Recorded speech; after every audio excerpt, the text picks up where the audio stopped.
ধ্বংসপ্রায় দ্বীপ, মানে প্রায় ধ্বংসের মুখে, আর কিছুটা অংশ আছে আর বাকিটা কিন্তু নদীগর্ভে গ্রাস করে নিয়েছে। আর এইভাবে কিন্তু এখানকার মানুষ যোগাযোগ স্থাপন করে। না এখানে সব বাড়ি ছিল, এই গাছপালা মানে বাড়ি আগে ছিল। আচ্ছা আচ্ছা, বাড়ি ছিল এখানে। হ্যাঁ, বাড়ি পুকুর, এই যে পুকুর। মানে এই ঘোড়ামারা দ্বীপ কিন্তু আগে 130 বর্গ কিলোমিটার এরিয়া জুড়ে ছিল, আর এখন মাত্র, আর কতদিন যে এই দ্বীপটা থাকবে তার ঠিক নেই। এই দ্বীপে মাত্র 4800 ভোটার আছে এবং 5000 সামথিং মানুষ বসবাস করে। নমস্কার বন্ধুরা, আজ আপনাদের নিয়ে যাব সুন্দরবনের ধ্বংসপ্রায় দ্বীপ, মানে প্রায় ধ্বংসের মুখে, আর কিছুটা অংশ আছে আর বাকিটা কিন্তু নদীগর্ভে গ্রাস করে নিয়েছে। তো সেই দ্বীপের নাম হচ্ছে ঘোড়ামারা দ্বীপ। এই ঘোড়ামারা দ্বীপ কিন্তু আগে 130 বর্গ কিলোমিটার এরিয়া জুড়ে ছিল, আর এখন মাত্র 30 বর্গ কিলোমিটার এরিয়া নিয়ে আছে। তোমার এখন এই দ্বীপের আয়তন 32,000 বিঘে আছে। তো এই দ্বীপের মানুষের জীবন সংগ্রাম, তারা কিভাবে যোগাযোগ স্থাপন করে, মানে তাদের স্বাস্থ্য, শিক্ষা, সংস্কৃতি সবই কিন্তু আপনাদের এই ভিডিওতে তুলে ধরবো। তবে ভিডিওটা দেখতে থাকুন, আশা করি খুব ভালো লাগবে। তবে বন্ধুরা চলুন যে ভিডিওটা শুরু করা যাক। এই মুহূর্তে উপস্থিত হলাম লট 8 ফেরিঘাটে। তো লট 8 ফেরিঘাটের যে গঙ্গাসাগর যাওয়ার যে ফেরিঘাটটা, সেটা ডান সাইডে চলে গেল, আর বাঁ সাইডের যে সোজা রাস্তাটা সেটা কিন্তু ঘোড়ামারা দ্বীপ যাওয়ার জন্য যে ফেরিঘাট সেটা। তো দেখুন এই যে, আর সামনে কিন্তু ঘোড়ামারা যাওয়ার জন্য যে ফেরি সেটা কিন্তু চলে এসছে। আর ওই যে দেখা যাচ্ছে অনেক মানুষ দাঁড়িয়ে রয়েছে, ওটা কিন্তু গঙ্গাসাগর যাওয়ার। আর এই সাইডটাই এই যে ঘোড়ামারা টু লট 8 ফেরি সার্ভিস, এই ফেরি সার্ভিস কিন্তু খুবই কম, কারণ দুটো কারণের জন্য। এক হচ্ছে ঘোড়ামারা একটা ধ্বংসপ্রায় দ্বীপ, ওখানে এখন খুব অল্প সংখ্যক মানুষ বসবাস করে, মানে ওই জন্য প্যাসেঞ্জার খুবই কম হয়, যেটা তেলের দাম এনাদের ওঠে না। আর সেকেন্ডত জোয়ার ভাটার উপর নির্ভর করে এখানকার কিন্তু ফেরি সার্ভিসটা চালু থাকে। যদি ভাটা পড়ে যায় তবে কিন্তু ফেরি সার্ভিস বন্ধ হয়ে যায়। আজকে যে দ্বীপে যাচ্ছি একবারে ধ্বংসপ্রায় একটা দ্বীপ, যেটা হয়তো আগামী 10 বছরে নাও থাকতে পারে। দেখুন খুবই কম সংখ্যক মানুষ ঘোড়ামারা যাচ্ছে। তো এই হচ্ছে ঘোড়ামারার ফেরিঘাট। ওই যে বোর্ডটা দেখতে পাচ্ছেন, ওই বোর্ডে কিন্তু টাইমিং দেওয়া আছে যে কখন এই লট 8 ফেরিঘাট থেকে ছাড়ে, আবার কখন ঘোড়ামারা থেকে ছাড়ে। তো চলুন আস্তে আস্তে উপরে উঠি। দেখুন এনার সব কিন্তু ঘোড়ামারা থেকে এসছে।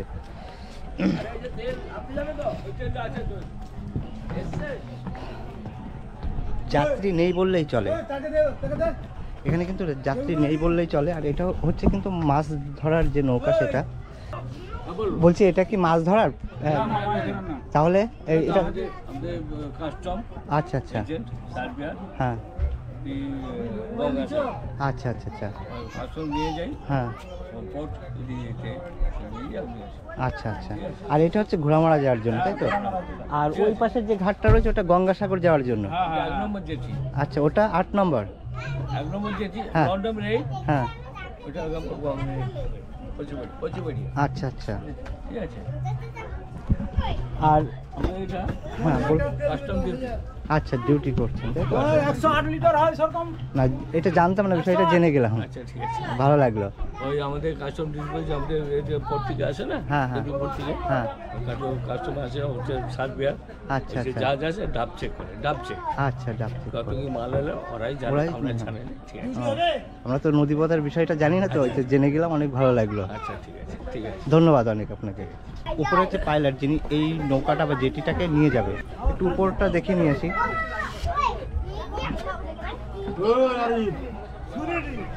উপরে উঠে যায়, দেখি কি আছে।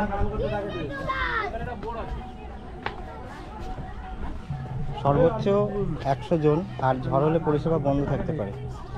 এটা হচ্ছে পাইলট রুম। ওই যে ভেসেল আছে ওগুলো সব জেগে যাবে। আচ্ছা, এগুলো বেজে যাবে, জেগে যাবে। আচ্ছা, পুরো সব জেগে যাবে। হ্যাঁ, পুরো আর আপনাদের কি এই যে টাইমিংটা রয়েছে বোর্ডে, এই টাইমিংটা কি ফিক্স না? না change না হয়? না না, প্রত্যেকদিন চেঞ্জ হবে। প্রত্যেকদিন চেঞ্জ হয়? প্রত্যেকদিন চেঞ্জ হবে। আচ্ছা, তা প্রত্যেকদিন ধরো কালকেরটা আমরা কিভাবে আপডেট পাবো? ফোনের মাধ্যমে দেওয়া আছে। ও, ওই ফোনে? হ্যাঁ, ফোনে দেওয়া আছে, হোয়াটসঅ্যাপ করা আছে সব। আচ্ছা, ওটা কি সকালে চেঞ্জ হয় না এমনি ওটা রাতে? কখন দেবে জল দেখে তো। ও, আপনার এটা সম্পূর্ণ জল দেখে, জল দেখেই তারপরে দেওয়া হবে। মানে সম্পূর্ণ জলের উপর জলের নির্ভর। উপরে নির্ভর, না হলে তো হবে না। কি করে হবে সেটা এবার বুঝতে পারলাম। হ্যাঁ, ওই জন্য ওখানে চেঞ্জ হচ্ছে। চেঞ্জ হয় ওখানে। মানে নির্দিষ্ট যে এই টাইমে ছাড়বো বা ওই টাইমে ছাড়বে এরকম কিছু না, না। জলের উপরেই তো নৌকাটা দিতে হবে। জল আচ্ছা, ভাড়া কত এখানে? 13 টাকা মাত্র 13 টাকা ভাড়া। হ্যাঁ। আর যদি ইমার্জেন্সি হয়, মানে এই ইমার্জেন্সি হয় 1500 উপরে তো অবশ্যই। আচ্ছা, তাও তো আবার যখন ভাটা পড়ে যাবে তখন তো যাওয়া তো যাবে না। যাওয়া যাবে না, যদি কোটালের সময় হয়তো যাওয়া যাবে না, হতেও পারে। তখন ওখানকার মানুষদের তো খুব অসুবিধা হবে, কিছু করার নেই। কোনো কিছু করার নেই। আবার কোয়াক ডাক্তার আছে ওখানে যাবে, মানে ওখানকার যে ডাক্তার আছে সেই ডাক্তার দিয়ে কি এই দাদাটা একটা কথা বললো যে যখন ভাটা পড়ে যাবে তখন কিন্তু পুরো জেগে যাবে, তখন কিন্তু ওখানে যদি কোনো ইমার্জেন্সি হয় তবুও কিন্তু আসতে পারবে না। ওই দ্বীপেই কিন্তু তাদের যে নর্মাল যে ডাক্তার আছে ওনাদের দিয়েই কিন্তু চিকিৎসা করাতে হবে। তারপর কিন্তু যখন আবার জোয়ার আসবে তখন বেশি টাকা, মানে 1500 টাকা বা এরকম ভাড়া করে, মানে রিজার্ভ করে তারপরে কিন্তু এই পারে আসতে হবে, এই শহরে আসতে হবে। তো দেখুন এখানকার মানুষের, মানে ওই দ্বীপে যারা বসবাস করে তাদের জীবন সংগ্রাম কতটাই কঠিন, কতটাই জটিল।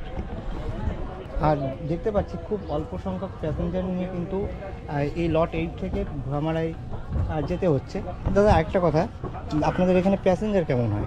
প্যাসেঞ্জার মোটামুটি হয়, মানে যা হয় আপনাদের চলে যায়, না হলে সেই নৌকোটা যে দিচ্ছে তার লাভটা হবে কি করে? ফিক্স টাইম, তাই তো? ওইটা ওই পাশে যেটা গঙ্গাসাগর যায়, গঙ্গাসাগর বলতে ভেসেল যেটা যাচ্ছে, না ফিক্স টাইম কখনো এইরকমই চলতে হবে। এই রুটে কোনো ফিক্স টাইম না, ফিক্স টাইম নেই, জলের উপরে নির্ভর সম্পূর্ণ। যেরকম বাড়তি কোটাল, কমতি কোটাল আছে, মরা কোটাল, মরা এই সময়টা মরা। আচ্ছা, এই নদীটার নাম কি? এটা বঙ্গোপসাগর আমরা বলি। বুড়িগঙ্গাটা কোন সাইডে? মুড়িগঙ্গাটা ওইটা, এই একই নদী, এটা বলা হয় মুড়িগঙ্গা। ওইটা ওই পাশে। আচ্ছা, ওইটা সাগরের দিকে পড়ে মুড়িগঙ্গা। আর কত টাইম আছে ছাড়া? 12:30 ছাড়বে, এখন বাজে কটা? এখন বাজে 12:05। এখন তাহলে আর 25 মিনিট ওয়েট করতে হবে, মানে তার মধ্যে ভরে যাবে টাইমিংটা। ওই পাশের যে ঘোড়ামারা দ্বীপের মানুষরা, তারপরে এই পাশের মানুষেরা কি জেনে যায়? হ্যাঁ, ওগুলা বলতে আমাদের হোয়াটসঅ্যাপ নাম্বার তো ফোনে দেওয়া আছে, বললাম। ও মানে হোয়াটসঅ্যাপ নাম্বার, হোয়াটসঅ্যাপ দেওয়া আছে, মানে ঘোড়ামারা যত আছে ও হোয়াটসঅ্যাপে সব দেখে নেবে। আচ্ছা, তারপর সেই হিসাবে তারপরে ওখানে গেলে দেখতে পাবেন যে আমাদের দোকানে কিছু বোর্ড দেওয়া আছে। আচ্ছা, আমি এই ব্যবস্থা, এই বোর্ডে লেখা ব্যবস্থা আমি এখানেই দেখছি, অন্যান্য সুন্দরবনে বোর্ড যেরকম আছে। আচ্ছা, এবার হয়তো ওখানে বাজার আছে, বাজারের মাধ্যমে একটা বোর্ড দেওয়া থাকে। আচ্ছা, ওখানে বোর্ডেও মানে একজনকে বলে দিল যে এই টাইম হবে, একটা কাগজে এখান থেকে লিখে দিল, সে গিয়ে আবার মানে লিখে দেবে বোর্ডে। আবার তারপরের দিন আবার ওইভাবে ডাস্ট দিয়ে পুছে আবার চক আবার মানে আপনাদের এরকম ভাবে চলতে থাকে। তো দেখলেন এখানকার যে যোগাযোগ ব্যবস্থা কত দুর্গম। তো চলুন যাই, আগে ওই দ্বীপে পৌঁছাই, তারপর আবার কথা হচ্ছে। দেখুন যারা শহরে এসেছিলেন, মানে ঘোড়ামারা দ্বীপ থেকে নিকটবর্তী শহরে যে কাকদ্বীপে বিভিন্ন তাদের কাজ মিটিয়ে বা বিভিন্ন কাজে এসেছিলেন, তারা কিন্তু আবার ফিরে যাচ্ছে তাদের দ্বীপে। তো অনেক মালও যাচ্ছে বা অনেক কিছু, দেখুন এই হচ্ছে পান, তারপর গ্যাস সিলিন্ডার, বিভিন্ন দ্রব্য কিন্তু নিয়ে যাচ্ছে মানুষের পাশাপাশি, প্যাসেঞ্জারের পাশাপাশি। আর দেখুন মহিলা থেকে শুরু করে পুরুষরা থেকে শুরু করে সবাই কিন্তু ঘোড়ামারা যাওয়ার উদ্দেশ্যে প্রস্তুত হয়ে রয়েছে। তো এখন শুধু এই নৌকা ছাড়ার অপেক্ষা। লট 8 ফেরিঘাট থেকে যখন ভেসেল ছাড়লো তখন কিন্তু এই সাইডটা, যে ওই যে পিলারগুলো দেখা যাচ্ছে বা ইলেকট্রিক খুঁটিগুলো দেখা যাচ্ছে, ওই সাইডটা কিন্তু গঙ্গাসাগর চলে গেল। আর এই সাইডটা, আমরা যেই সাইডটা যাচ্ছি, ওই যে দ্বীপটা দেখা যাচ্ছে ওইটা কিন্তু ঘোড়ামারা দ্বীপ। আর ঘোড়ামারা দ্বীপের ওই সাইডটা কিন্তু হলদিয়া বন্দর, মানে হলদিয়া পোর্ট। আর এখানে আরেকটা দ্বীপ ছিল লোহচড়া দ্বীপ, সেটা কিন্তু আর নেই, মানে জলের তলায় মিশে গেছে। ওখানেও কিন্তু একসময় মানুষ বাস করতো।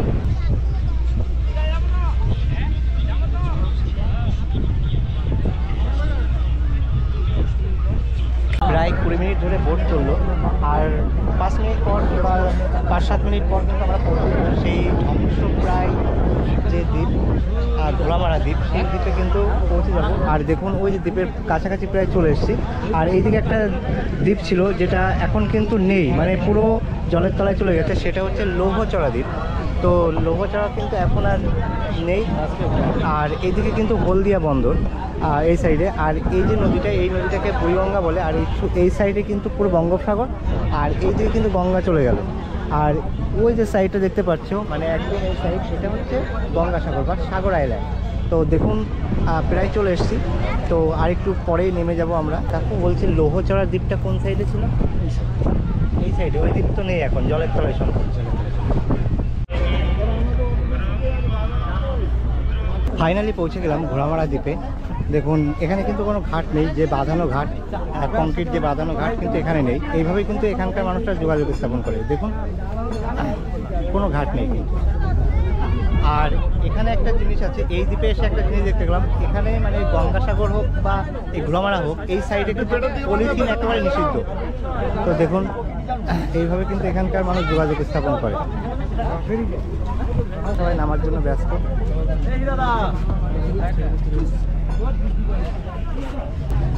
তো দেখুন এই দ্বীপের মানুষের যোগাযোগ ব্যবস্থা কেমন।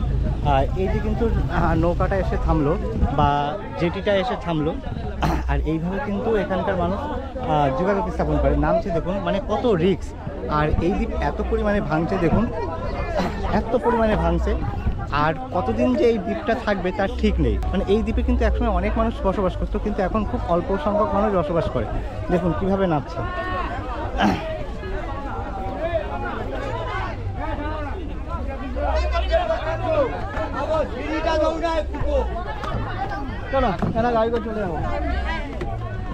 আর আমি অবশ্য ওখান থেকে ডিরেক্ট লাভ মেরেছি, দেখুন যেভাবে নামছে ওখানে, ওই জন্য তাড়াতাড়ি নামতে পেরেছি। দেখুন ওইভাবে ওখান থেকে নেমে পড়েছি।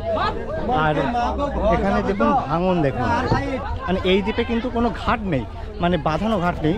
কারণ বাঁধানো ঘাট থাকবে কি করে, কিছুদিন পর পর ভাঙন শুরু হয়, তখন কিন্তু ঘাট কিন্তু পুরো নদী গর্ভে চলে যায়, ওই জন্য কোনো বাঁধানো ঘাট নেই। আর দেখুন মানে এইভাবেই কিন্তু বৃদ্ধ থেকে মহিলারা সবাই কিন্তু এইভাবে যোগাযোগ স্থাপন করেন। চলুন এবার আস্তে আস্তে সামনের দিকে যাব। ওয়েলকাম টু ঘোড়ামারা, আপনাদের ঘোড়ামারা দ্বীপে স্বাগতম। আর এখানেই কিন্তু ঘোড়ামারার যে ঘাট আছে, ঘাটের এখানে নেমেই কিন্তু এই যে ওয়েলকাম টু ঘোড়ামারা। তো এই ঘোড়ামারা গ্রামে কিন্তু প্লাস্টিক দূষণ পুরো মুক্ত, মানে এই দ্বীপটা পুরো প্লাস্টিক মুক্ত। তো যাই হোক, এই গ্রামটা কিন্তু সব থেকে ছোট গ্রাম পঞ্চায়েত আর ছোট গ্রাম, মাত্র 6টা পাড়া নিয়ে এই গ্রাম কিন্তু অবস্থিত। এবং এই দ্বীপটায় কিন্তু একটাই গ্রাম পঞ্চায়েত, যেটা ঘোড়ামারা গ্রাম পঞ্চায়েতের অধীনে, এবং এখানকার বিডিও হচ্ছে সাগরদ্বীপ। তো বন্ধুরা নৌকা থেকে নামলাম, এই হচ্ছে নৌকা, আর এখানে কিন্তু বাঁধানো ঘাট নেই। আর এই হচ্ছে এই টোটো স্ট্যান্ড, এই যে, তো এখানে মাত্র 4টে কি 5টা টোটো আছে এই দ্বীপে, মানে এই দ্বীপে এই 4টে 5টা টোটো পরিষেবা দেয়। আর এখান থেকে মানে এই যে স্ট্যান্ড থেকে সামনের দূরত্ব মাত্র 4 কিলোমিটার, তারপর কিন্তু এই দ্বীপ শেষ। এই 4 কিলোমিটার নিয়েই কিন্তু এই টোটো সার্ভিস। তো এই দ্বীপে তো কারেন্ট নেই, তবে এই টোটো চার্জ দেয় কী করে সেই বিষয়টা কিন্তু পরে জেনে নেব এখানকার যিনি টোটো চালক বা যারা টোটো চালায় তাদের কাছ থেকে। তো যাই হোক, ওনারা এখন ব্যস্ত রয়েছে, তো পরে কথা বলবো ওনাদের সাথে। মানে সুন্দরবনের একমাত্র দ্বীপ ঘোড়ামারা, এই ঘোড়ামারা দ্বীপে কিন্তু এখনও বিদ্যুৎ পৌঁছায়নি। 5000 জনসংখ্যা নিয়ে কিন্তু এই দ্বীপটা রয়েছে, আগে অনেক বেশি ছিল। দেখুন এই যে দ্বীপটা ঘোড়ামারা দ্বীপ একসময় কিন্তু 130 বর্গ কিলোমিটার আয়তনে ছিল, কিন্তু প্রাকৃতিক কারণে এবং এই ধসের কারণে বা এই ক্ষয়ের কারণে এই দ্বীপ দাঁড়িয়েছে মাত্র 30 বর্গ কিলোমিটার, আর বাকিটা কিন্তু জলের তলায় চলে গেছে। আর ওই পাশে একটা দ্বীপ ছিল যেটাকে বলে লৌহচড়া, সেটা কিন্তু একবারে জলের তলায় মিশে গেছে।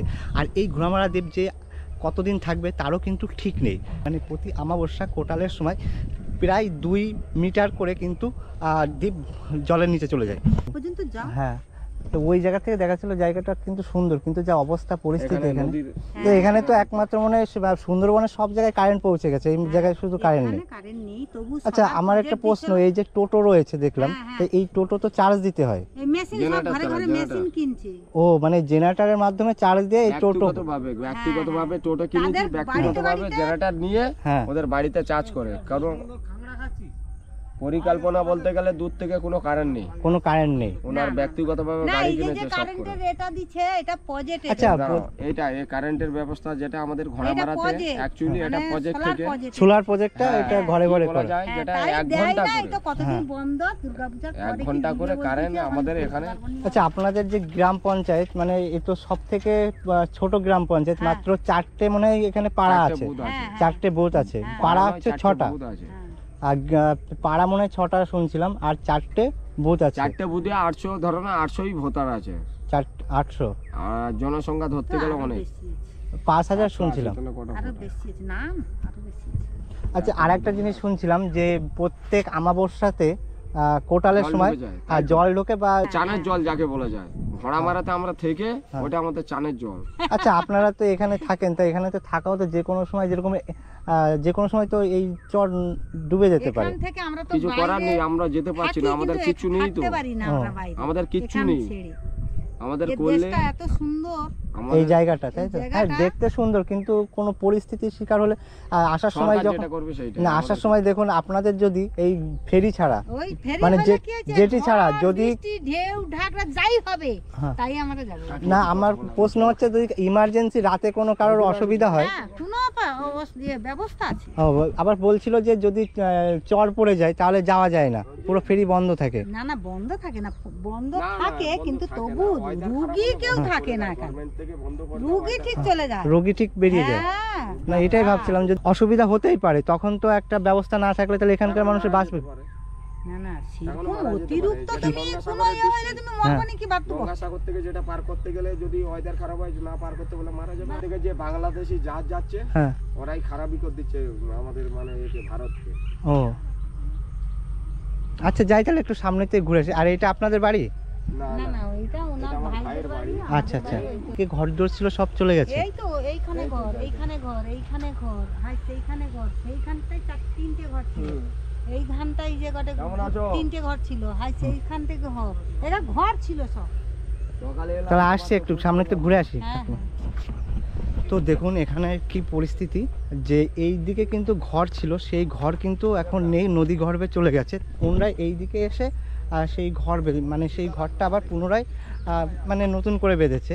তো এইখানকার মানুষের জীবন সংগ্রাম কিন্তু এইভাবেই। তো দেখুন সামনে আরও বাড়ি, আর এখানে কিন্তু কারেন্ট পরিষেবা নেই। মানে মানে সুন্দরবনের যে একমাত্র দ্বীপ যেখানে আজও পর্যন্ত বিদ্যুৎ পৌঁছায়নি, আর ভবিষ্যতে হয়তো পৌঁছাবেও না। ভবিষ্যতে পৌঁছাবে কি পৌঁছাবে জানি না, কিন্তু সুন্দরবনে যত দ্বীপ আছে মানুষ বাস করে, মানে সুন্দরবনের যত দ্বীপ আছে মানুষজন বাস করে, প্রত্যেক দ্বীপে কিন্তু বিদ্যুৎ আছে, একমাত্র এই ঘোড়ামারা দ্বীপ ছাড়া। দেখুন প্রত্যেক বাড়ি কিন্তু সোলারের ব্যবস্থা। তো এখন দুপুর টাইম, চলুন আস্তে আস্তে সামনের দিকে যাই। পশ্চিমবঙ্গের একমাত্র সবথেকে ছোট গ্রাম পঞ্চায়েত সেটা হচ্ছে ঘোড়ামারা। সেই ঘোড়ামারা দ্বীপ কিন্তু আজকে এক্সপ্লোর করছি, এবং এখানকার যে মানুষের জীবন সংগ্রাম সেটাই কিন্তু আজকে তুলে ধরবো। তো চলুন আস্তে আস্তে সামনের দিকে এগিয়ে যাই। আজকে যে দ্বীপটা এক্সপ্লোর করছি সুন্দরবনের একদম ধ্বংসপ্রায় দ্বীপ, মানে ধ্বংসের মুখে যে দ্বীপটা পড়ে রয়েছে সেই দ্বীপটার নাম ঘোড়ামারা দ্বীপ। তাই এই ঘোড়ামারা নাম কেন হলো সেটা একটু আপনাদের বলে দিই। এখানকার এক জমিদার বাস করতো, সেই জমিদারের দুটো ছেলে ছিল, ঘোড়া নিয়ে জঙ্গলে গেছিলো, কিন্তু বাঘ তাড়া করেছিল, মানে বাঘ দেখে বাঘ লক্ষ্য করে কিন্তু গুলি ছুড়েছিল, কিন্তু তখন কিন্তু বাঘের কিছু হয়নি। মানে এই অবস্থায় ওই জমিদারের ছেলেরা কিন্তু পালিয়ে আসে, তারপর এসে দেখে ঘোড়া দুটো মরা, সেই থেকেই কিন্তু এখানকার নাম হয় ঘোড়ামরা বা ঘোড়ামারা।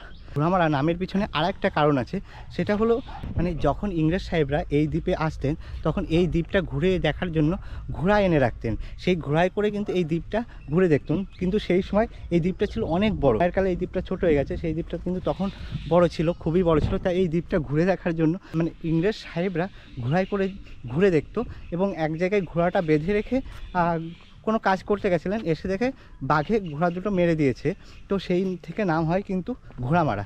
তো অনেকের অনেক মত রয়েছে, সেই মতটা দেখে এখানকার কাউকে পেলে সেটা জেনে নেব। তো চলুন আস্তে আস্তে সামনের দিকে যাই। কাকু ভালো আছেন? আচ্ছা কাকু, আপনাদের তো এই দ্বীপটার নাম ঘোড়ামারা, তা ঘোড়ামারার নামটা কেন হয়েছে একটু জানেন? হ্যাঁ, এখানে প্রথম যখন ইংরেজ আমলে একটু আসুন, ইংরেজ আমলে যখন ইংরেজ আমলে হ্যাঁ, তখন ইংরেজরা এখানে প্রথমে যখন সল্ট ফ্যাক্টরি করতে এসেছিল। আচ্ছা, কি মানে একটা ফ্যাক্টরি করতে এসেছিল তাই তো? এরা পুরো জঙ্গল ছিল, বাঘ আচ্ছা আচ্ছা, বাঘ সিংহ, এই বাঘ সিংহ ছিল না, বাঘ আর বিভিন্ন রকম জীবজন্তু এখানে দ্বীপে বাস করতো। তা ওরা দেখলো যে তখন দেখলে এই দ্বীপগুলো তো পড়ে আছে অযথা, তা আমরা দেখি ঘুরে আসি। তা এটা এসে প্রথমে এই দ্বীপটাই উঠে। আচ্ছা, তার দেখে পছন্দ হয় এখানে সল্ট ফ্যাক্টরি করতে ছিল তাদের উদ্দেশ্য। হ্যাঁ, ফ্যাক্টরি তৈরি করার তাদের মূল উদ্দেশ্য ছিল। তারপরে এখানে জঙ্গল টঙ্গল কাটাই আরম্ভ করেছিল। আচ্ছা, হ্যাঁ, দু ভাইয়ের মধ্যে এক ভাইকে বাঘ ধরে নিয়েছে। আচ্ছা আচ্ছা, হ্যাঁ, মানে ওই সাহেবদের? সাহেবদের। আচ্ছা আচ্ছা, ওরা বের করে থাকতো, ভিতরে লোক কাজ করতো, আচ্ছা সেই এরিয়ার মধ্যে লোক কাজ করতো, তারা আচ্ছা। গার্ড দিত, যারা বাঘ জানেন না ধরে না। হ্যাঁ, তারপরে একজন ছোটো ভাইকে ধরে নিয়েছে, তখন ওরাও জানে যে আমি সুন্দরবন বাঘ কতটুকু, এইটুকু শীতের সময়, তখন ওই তাকে হাঁকুড়কে ধরতে গেছিলো। আচ্ছা আচ্ছা, হ্যাঁ, তখন সে আসল যে চেহারা সেই চেহারাটা সে বার করলো, করার পর ভাই সঙ্গে আর তার বাঘের সঙ্গে লড়াই চলেছে, লড়াই চলেছিল, চলেছিল এবং সে আর রাইফেলটাকে পাশ থেকে টেনে বার করার সুযোগ পায়নি এবং বাঘও দেয় না। আচ্ছা আচ্ছা, তার বুকের উপরে চেপে বসেছে। আচ্ছা, তখন দেরি হয়ে যাচ্ছে, দেখে শুনে ওর বড় ভাই ঘোড়া চড়ে ছুটে আসছিল। আচ্ছা আচ্ছা, হ্যাঁ, এসে দেখে তার বড় ভাইয়ের বুকের উপরে বসে আছে, ছোটো ভাইয়ের বুকের উপরে বসে আছে বাঘ। তখন ও রাইফেল তুলেছে, রাইফেল তোলা সুন্দরবনে বাঘ খুব চালাক। যখনই রাইফেল তুলেছে সেদিকে তার ভাইয়ের বডিকে তুলে ধরেছে, সেগুলো তো জ্ঞান হারা। আচ্ছা আচ্ছা, এই মুহূর্তে দেখা গেল যে একে ফায়ার করা ছাড়াও পড়ে তখন বাঘকে মারলো। তার আগে কিন্তু ঘোড়াকে মেরেছে, তারপর ওর ভাই মানে ঘোড়াকে মেরে দিয়েছে, ওই জন্য ঘোড়া মারা থেকেই এর নামটা হয়েছে ঘোড়া মারা দ্বীপ। আর এটা ওই সাগর দ্বীপের সঙ্গে এটা জুড়ে ছিল, মানে এক সময় জুড়ে ছিল, ওটা হচ্ছে সাগর দ্বীপ, তাই তো? দ্বীপ, এটাও সাগর দ্বীপ। আচ্ছা আচ্ছা, এটা এই দ্বীপের সঙ্গে ওই। আচ্ছা, আর একটা দ্বীপ ছিল এখানে যেটা এখন আর নেই, সেটা হচ্ছে লোহাচড়া। তারপর আগে ছিল পারে ছিল সুপারি ভাঙা। আমার কাছে ফটো আছে, ছবি আছে, লেখা আছে, সে দেখালে সে অনেক সময় চলে যাবে।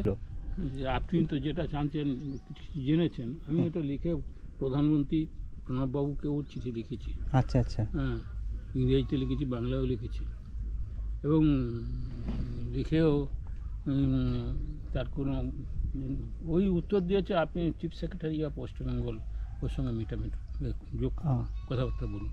আজ থেকে 15 সালে 2015 তা ওই চিঠি লেনদেন হয়, চিঠি কিন্তু কোনো কাজই হয়নি। ও প্রধানমন্ত্রী জানে, রাষ্ট্রপতি জানে, দিদি জানে, সকলেই জানে। আমার কাছে ডকুমেন্টসগুলো তো আছে। আচ্ছা, আপনার বাড়ি কোনটা? আচ্ছা, ওই বাড়িতে থাকেন, মানে আপনার বাড়ি ওটা। মানে আপনি কি করেন এখানে? আমি এখন কি 72 বছর বয়স, আর কি করবো। আচ্ছা, সব জমি জায়গা ছিল এখানে, সব নদী, এখানে প্রায় 50 বিঘের মতো জায়গা ছিল। আপনার? আমার বাবার। আচ্ছা আচ্ছা, আপনার ঠাকুরদা। আমাদের আসলে বাড়ি হচ্ছে হাওড়া জেলা। হাওড়া জেলা। আচ্ছা, এই দ্বীপে যারা এসেছিল তারা শুনেছি বেশিরভাগ মানে হলদিয়া বা মেদিনীপুরের ডিস্ট্রিক্টের বেশিরভাগ মেদিনীপুর ডিস্ট্রিক্ট থেকে এসছে। তবে কিছু কিছু হাওড়া জেলা অন্যান্য ডিস্ট্রিক্ট থেকে এসছে, যেমন হাওড়া জেলা 24 থেকে কিছু এসছে, 24 পরগনা। হ্যাঁ, মানে ওই ইয়ে থেকে ডায়মন্ড হারবার। আচ্ছা, আপনাদের এখানে হাই স্কুল আছে? একটা আছে, তার এখন অবস্থা খুব খারাপ হাই স্কুলের। হ্যাঁ, শুধু নামে মাত্র আছে। ছেলেগুলো যায় কি করে, বাড়ি গিয়ে তো পড়াশোনা করতে পারবে না। হ্যাঁ, সেটাও তো একটা কথা। এর নাম কি জানেন, এখন শিক্ষক নেই, যাকে ওই ভলেন্টিয়ার শিক্ষক বলে, ওই এর নাম কি জানো, সিভিক পুলিশ, তারাই কি এখন ক্লাস। ও আচ্ছা, মানে এই অবস্থা এখন এই ঘোড়ামারার স্কুলে। এই স্কুলে। হ্যাঁ, আচ্ছা, এই দিকে মানে একটু ডিস্টার্ব করলাম, এই দিকে কি যাওয়া যাবে? হ্যাঁ, এটা গোটা ঘোড়ামারা ঘোরা যাবে। এই আপনার বাড়ি হচ্ছে হাওড়া জেলা, যেটা হচ্ছে এর নাম কি জানো, আমার জগদীশচন্দ্র বসু যেখানে রিসার্চ করছেন। আচ্ছা আচ্ছা আচ্ছা, মানে আপনি কি মানে এই ঘোড়ামারা সম্পর্কে অনেক রিসার্চ করেছেন, তাই তো? মানে সেটা আবার প্রধানমন্ত্রীর কাছেও দিয়েছেন, রাষ্ট্রপতির কাছেও পাঠিয়েছেন, মানে এই আপনার ঘোড়ামারা দ্বীপের সম্পর্কে সব জানো। আচ্ছা আচ্ছা, তো দেখুন এখানে এসে এই যে কাকুটার সাথে, মানে দেখুন এখানে এসে এই যে জেঠু হয় বয়সে, অনেক বড়, আমার বাবার বয়সী, তো ওনার থেকে অনেক কিছু জানতে পারলাম। এই ঘোড়ামারা সম্পর্কে কিন্তু উনি রিসার্চ করে, তা ওনার বাড়িতে নিয়ে যাচ্ছে একটা মানে কি মানে বিভিন্ন বিষয় নিয়ে রিসার্চ করেছে, সেগুলো দেখানোর জন্য।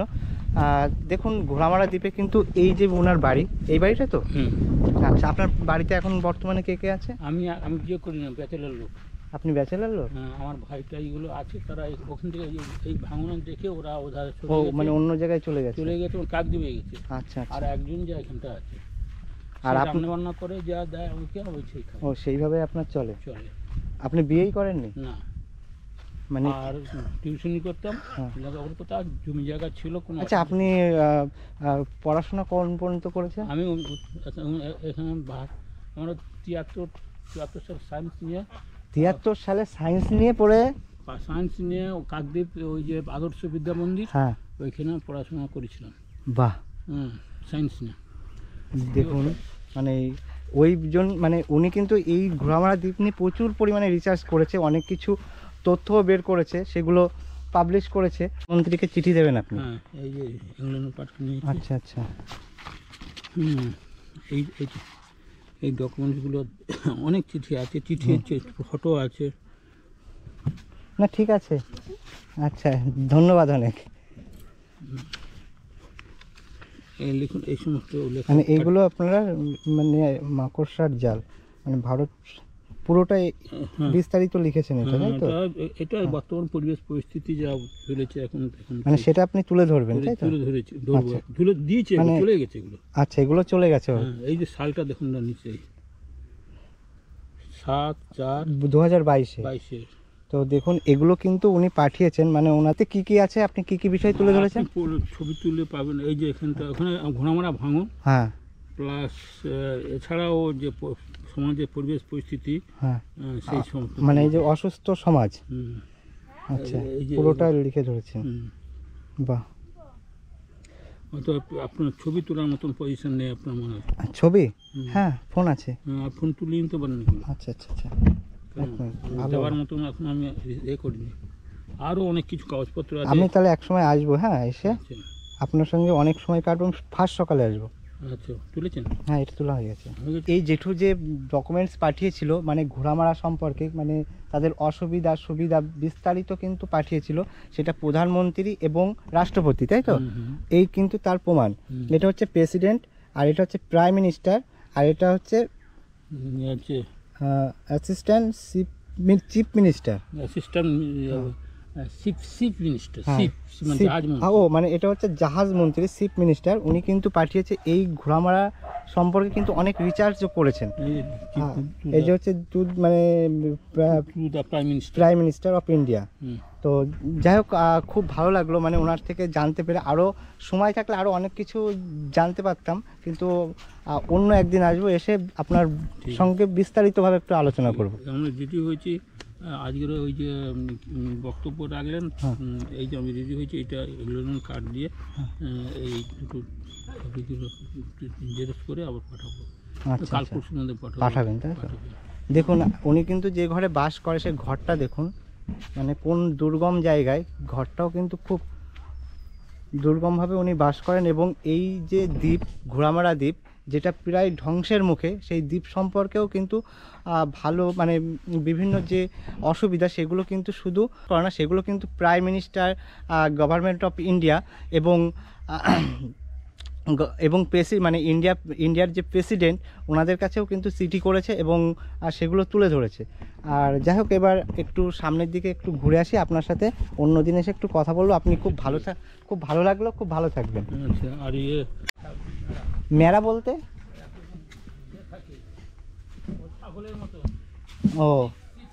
ও মেরা না ভেড়া? আচ্ছা আচ্ছা, সেগুলো নেই এখন এখানে?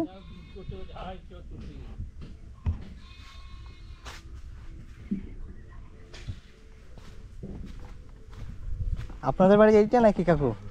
আচ্ছা, বরফ হয়ে গেছে আনা? তো দেখুন, এই যে একটা জেঠুর সাথে দেখা হলো, ওনার সাথে কথা বললাম, অনেক কিছু জানতে পারলাম, এবং উনি কিন্তু এই ঘোড়ামারা সম্পর্কে অনেক রিসার্চ করেছে। তো যাই হোক, চলুন আরও সামনের দিকে এগিয়ে যাই। আর আজকের ওয়েদারটা কিন্তু খুব সুন্দর লাগছে। দেখুন ঘোড়ামারার এই সাইডটা কিন্তু বেশি পরিমাণে ভাঙছে, আর এই সাইডটা কিন্তু বেশি তলিয়ে যাচ্ছে।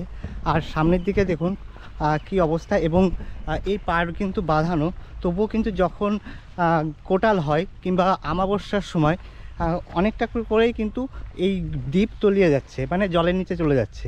এভাবেই কিন্তু এখানকার মানুষের জীবন সংগ্রাম। জানি না সামনের দিনে এইখানকার মানুষ কিভাবে বসবাস করবে বা কোথায় থাকবে, সেই নিয়েও কিন্তু একটা অন্যরকম ভাবনা। এই ঘোড়ামারা দ্বীপ প্রতি আমাবস্যাতে বা কোটালের সময় 2 মিটার করে কিন্তু নদীগর্ভে চলে যায়। দ্বীপের যে বৃহৎ আয়তন ছিল তার কিছু সংখ্যক এখানে আছে, মানে এই দ্বীপটা, বাকিটা কিন্তু জলের মধ্যে মিশে গেছে বা জলের মধ্যে চলে গেছে। তা পরবর্তীকালে এখানকার মানুষ বা আর 5 থেকে 7 বছর পরে এই দ্বীপটা কিন্তু আর নাও থাকতে পারে। মানে এক সময় এই দ্বীপের আয়তন কিন্তু অনেক ছিল, প্রায় 130 বর্গ কিলোমিটার। সেই আয়তন প্রায় 30 বর্গ কিলোমিটার এসে দাঁড়িয়েছে, আর বাকিটা কিন্তু নদীগর্ভে চলে গেছে। আপনি কি এখানকার স্থানীয়, মানে আপনার কি জন্ম এখানে? একদম। আচ্ছা, শুনলাম মানে প্রতি আমাবস্যাতে বা কোটালের সময় অনেকটা করে নদীগর্ভে চলে যায়, তখন আপনাদের কি পরিকল্পনা দাদা? আর কি আছে, সরকার তো কোনো টেকআপ নিচ্ছে না। আচ্ছা, তো যদি মানে যদি নাই থাকে তো আপনারা কোথায় থাকবেন তখন? হ্যাঁ আপনারা দ্বীপটা? কোথায়? হুম। যেখানে আমাকে তো যেতেই হবে। আচ্ছা, এই দ্বীপে তো আগে অনেক মানুষ বাস করতো, তারা হ্যাঁ, এখন তখন ভোটার ছিল শুধু 10,000, এখন হ্যাঁ। সেটা হয়েছে 3,500। তাহলে বাকিরা সব অন্য জায়গায় চলে গেছে? হ্যাঁ, যে যে টাকা পয়সা আছে, যে যে বাইরে জায়গা এখানে সেখানে ঘর বাড়ি করে নিয়েছে। ও, আর যারা খুবই দরিদ্র হ্যাঁ, তাই মানে- যে আমরা যেমন পরে এই নদী এই যে একদম বাঁধের পাশেই তো দেখছি, হ্যাঁ, মানে এই যে ভাঙছে এইভাবে এখানে, এই যে, আর আপনারা এই পাশে বসবাস করছেন, আর এই পাশটাই কিন্তু বেশি ভাঙছে। হ্যাঁ, না ভাঙছে তোমার ওই পশ্চিম দিকটা, ওটা ভাঙেনি, ওটা পাথর দিয়ে বাঁধা আছে। আচ্ছা আচ্ছা, এই পাশটা পাথর দিয়েও বাঁধা নেই? না, ওই শুধু পশ্চিম থাকতে বেশ উত্তরে খানিকটা পাথর দিয়ে বাঁধা যা আছে বলে ওটা হয়নি আর ভাঙেনি। আচ্ছা, ওটাই ওই জন্য বাদ বাকি সব জায়গায় ভাঙছে, এই পূব, তারপরে উত্তর, এই আমাদের দক্ষিণ। এক মিনিট। আচ্ছা, আরেকটা জিনিস শুনলাম, মানে এই যে দ্বীপটা, এই দ্বীপের যে গ্রামটা, মানে এই গ্রাম পঞ্চায়েতটা সব থেকে ছোট, হ্যাঁ, আমাদের মাত্র 4টে বুথ, মানে মাত্র 4টে বুথ নিয়ে আমাদের হ্যাঁ। গ্রাম পঞ্চায়েত। হ্যাঁ হ্যাঁ আচ্ছা, মানে 4টে মেম্বার আপনাদের। হ্যাঁ হ্যাঁ। আর আপনাদের এই পাড়া কটা? একটাই তো গ্রাম, তো হ্যাঁ। পাড়া কটা আছে এখানে? পাড়া তোমার আছে এই ধরুন 1 2 3 4 5 6টা পাড়া নিয়ে এই দ্বীপটা হ্যাঁ, গঠিত। হ্যাঁ, হ্যাঁ। আগে তো অনেক পাড়া ছিল। একদম। বলছিলাম না যে 10,000 শুধু আচ্ছা, ভোটার ছিল, এখন আচ্ছা, সেটা কমে কমে তো মানে 10,000 ছিল, কমে সেটা, হ্যাঁ 10,000 ভোটার শুধু, হ্যাঁ। এখন সেটা কমে 3,500 ভোটার আছে আর কি। আচ্ছা আচ্ছা আচ্ছা, আপনাদের এখানে জীবিকা কি, মানে কাজ কি মানুষের? এখানে সত্যি কথা বলতে এখন আর কোনো কাজ ফাজ না, এখন সব তো বাইরে চলে বাইরে। গেছে। সব মাছ খেলা- ধরা, এই যে নদীর পাশে মাছ, হ্যাঁ, ওই তো মাছ ধরার ওই ভুটভুটি, ওই মাছ পানি ধরে। ও, মাছে ইনকাম হয় এখানে? হ্যাঁ। সেরকম? আপনি কি করেন? আমি ওই তো কেরালায় যাই। কেরালায়? বাবা, আপনি বাড়ি এসেছেন তাই তো? হ্যাঁ হ্যাঁ, আচ্ছা, আপনার পরিবারে কয়জন আছে? আমি আর আমার মা। 2জন? হ্যাঁ। আর বউ ছেলে মেয়ে? না, বলছিলাম না। এ বাবা, মানে মা কি কেন কি আপনার কাহিনী একটু বলুন তাহলে। কাহিনী বলতে দাদা আর কি বলি, আর একটা লাস্ট মান্থে একটা অ্যাক্সিডেন্ট মধ্যে মানে বিয়ে হয়েছিল, মানে প্রেগনেন্ট অবস্থায় বিয়ে হয়েছিল। ও, তাতে করে একটু ঝামেলা হয়েছে, আর তারা ঘর করায়নি আর আমার শ্বশুর বাড়ি।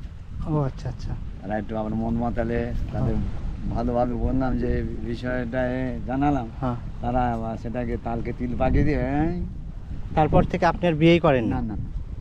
যাক, মানে আমারও লাইফে বিয়ে করার ইচ্ছা নেই, ওই জন্যে। আমার পাঁচ ভাই, মা আমার কাছে আর কি, আমি আচ্ছা, যাক, আপনি তাহলে কেরালায় কাজ করেন, খানদান আর মাকে দেখেন তাই তো? হ্যাঁ হ্যাঁ। যাক, এই একটা জিনিস ভালো লাগলো, উনি কিন্তু বিয়ে করেছিল, কিন্তু কোনো ক্রমে সেটা বিয়েটা প্রবলেম হয়ে যায়, মানে কোনো ক্রমে কিন্তু ওনার সেটা ডিভোর্স হয়ে যায় বা ছাড়াছাড়ি হয়ে যায়, তারপর কিন্তু উনি আর বিয়েই করেননি, একাই কাজ করে খায় এবং ওনার মাকে দেখে, মার সাথেই থাকে। তো যাই হোক, ভালো লাগলো, আসছি তাহলে। হ্যাঁ, একটু সামনে থেকে ঘুরে আসি। তো দেখুন এখানকার পরিবেশ দেখুন, এইটা তো ইয়াসে হয়ে গেল, এইটা ইয়াসে হয়েছে, এইটা ইয়াসে খারাপ হয়ে গেছে তাই তো? হ্যাঁ, এখানে সব বাড়ি ছিল, এই তো সব গাছপালা, মানে বাড়ি আগে ছিল। আচ্ছা আচ্ছা, বাড়ি ছিল এখানে? হ্যাঁ, বাড়ি, পুকুর, এই যে পুকুরে এখন ওই যে ওটা পুকুর ছিল, আচ্ছা, এখানে একটা, ওখানে একটা লম্বা বেশ বড় বিঘেখানের মতো পুকুর ছিল। হ্যাঁ। ওই জায়গাটা একটা পুকুর ছিল, ওই যে নারকেল গাছ, তাল গাছ, ওখানেও পুকুর ছিল, বাড়ি ছিল। এই যে এখনো উঁচু আছে, এই জায়গাটা বাড়ি ছিল, এই যে। কিন্তু সব ইয়াসের ফলে সব এগুলো একবারে মিশে গেছে। অনেক বাড়ি ছিল, এখন বেশ কিছু অনেক বাড়ি ছিল ওদিকটা আর কি। সব এই আসে নষ্ট করে দিয়েছে। নষ্ট করে দেওয়ার পরে ওরা ভিতরে চলে গেছে। আচ্ছা আচ্ছা। আর আমরা এই যে এখনো আছে এই বাঁধে, নদীর বাঁধে করে, ওই যে আমার ওদিকটা বাড়ি। আচ্ছা, আপনার বাড়ি কোন দিকতে? এই দেখুন, আপনার বাড়ি এই সাইডটাই তাই তো? এই যে এদিকে এটা আমার জেঠার বাড়ি আছে, ভিতরেও বাড়ি আছে, মানে আচ্ছা, এরা আচ্ছা। এখন কোনো রকম ত্রিপল দিয়ে ঘর করে আছে ভিতরে। মানে এই বাড়িটা তাই তো? এটা আমার জেঠার বাড়ি। মানে আপনার জ্যাঠার বাড়ি। এখানে তো কোনো কারেন্টই নেই? না, কারেন্ট বলতে ওই সোলারে ওই সৌরশক্তির প্রজেক্ট একটা বসেছিল আর কি, আমাদের যে স্কুল আছে, হাই স্কুল, হ্যাঁ হ্যাঁ। ওখানে বসেছিল। বেশ কি কয়েক মাস দেওয়ার পরে সে দেখি তো বন্ধ হয়ে গেছে। আচ্ছা, ব্যাটারি সব 2 নম্বরই ব্যাটারি এনে করেছিল, সেটা দেখি। এই বাড়িটা কি আপনাদের? এটা আমার কাকার ছেলে, ওই ও, বাড়িটা মানে আমার, এই একটা বাড়ি, মানে এইভাবে এখানকার মানুষ বসবাস করে? কি যারা অবস্থা একটু ভিতরে দেখুন। আছে তারা এ তো বাড়ি করতে পারে না বলে কোনো রকম বেঁচে থাকার জন্য এখন করার জন্য। দেখুন, দেখলেও কেমন লাগছে। হ্যাঁ, হ্যাঁ। এইভাবে এখানকার মানুষ যোগাযোগ স্থাপন করে। আর একবারে নদীর পাশে দেখুন। আচ্ছা, এই নদীটার নাম কি?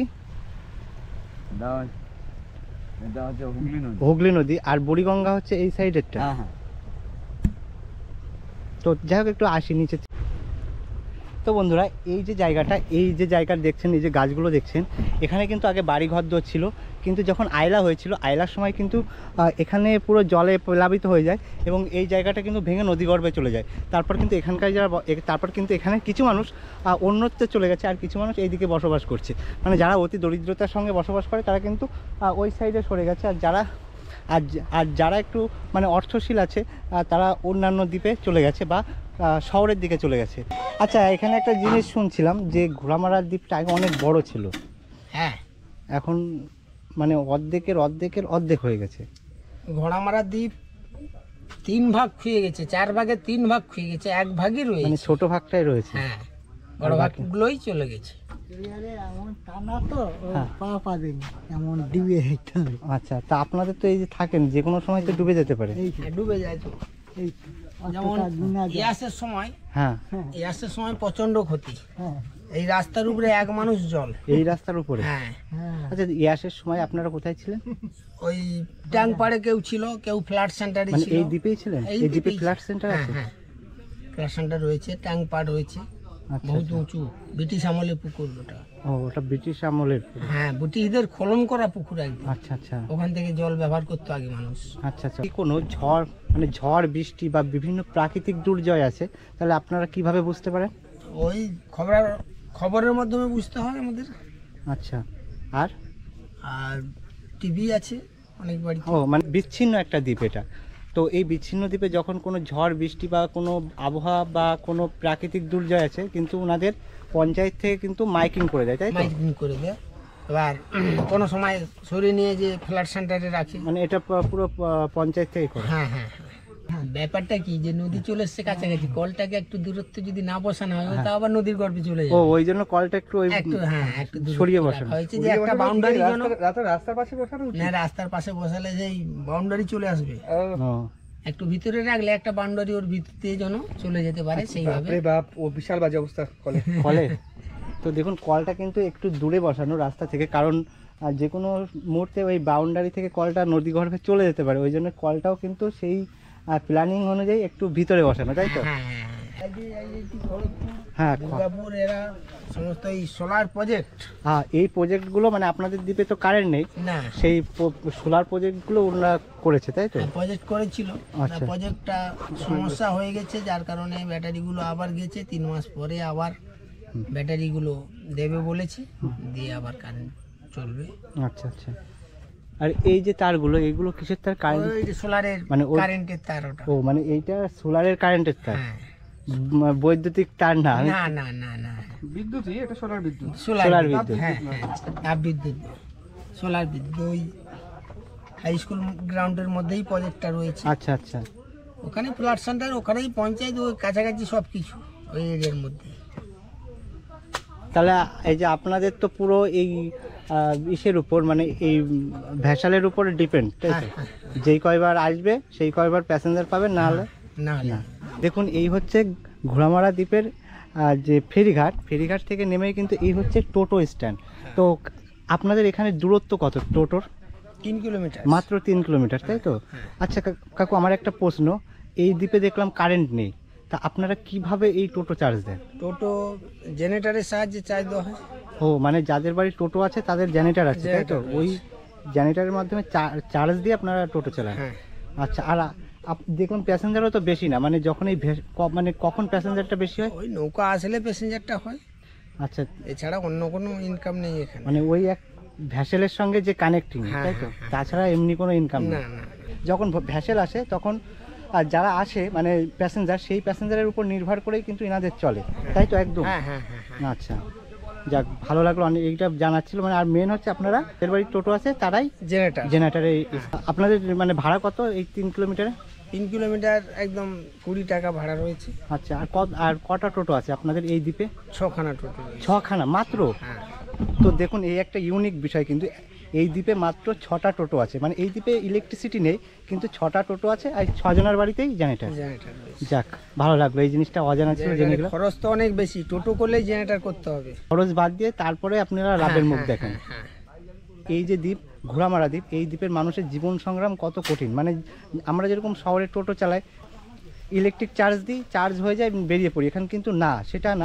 ঘোড়ামারা দ্বীপে মাত্র 6টা টোটো আছে, এই 6টা টোটোই কিন্তু সার্ভিস দিচ্ছে এই পুরো দ্বীপটা, তাই তো? হ্যাঁ হ্যাঁ। ঘোড়ামারা দ্বীপটা আপনাদের ঘুরে দেখালাম, এবং এখানকার মানুষের জীবন সংগ্রাম, জীবনধারা, তাদের অর্থনীতি, শিক্ষা, সংস্কৃতি সব কিছুই তুলে ধরলাম। এখানকার মানুষের জীবন সংগ্রাম সত্যি কিন্তু খুব কঠিন, এবং এখানকার মানুষ যারা বসবাস করে, এই দ্বীপে যারা বসবাস করে, খুবই কিন্তু আতঙ্কে বসবাস করে, কারণ এই দ্বীপ কিন্তু আস্তে আস্তে ভেঙে যাচ্ছে।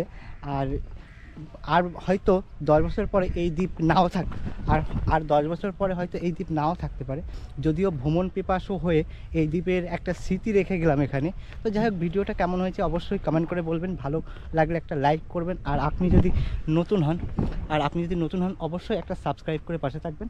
আবার দেখা হবে নতুন একটা ভিডিওতে, ততদিন আপনারা ভালো থাকবেন, সুস্থ থাকবেন।